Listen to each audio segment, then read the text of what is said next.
Magandang umaga mga kapuso. Ang Palawan kasamang Quezon at Bicol Region ang makakaranas ng masamang panahon ngayong araw. Epekto pa rin po yan ng shear line ayon sa Pag-asa. Patuloy namang umiiral sa iba pang bahagi ng Luzon ang hanging amihan. Ngayong umaga, asahan po ang pag-uulan sa ilang bahagi ng Cagayan Valley Region, Cordillera, Quezon, Palawan, Bicol, Negros Provinces, BARMM, Northern Mindanao at Caraga Region.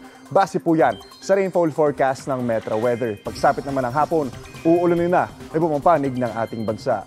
May mga lugar na pwedeng makaranas ng heavy to intense rains na maaaring mauwi sa baha o kaya na may landslide, kaya stay alert po mga kapuso.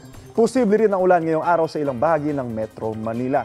Ako po si Anjo Pertiera, ang inyong UH Weather Presenter. Maasahan, ano man ang panahon.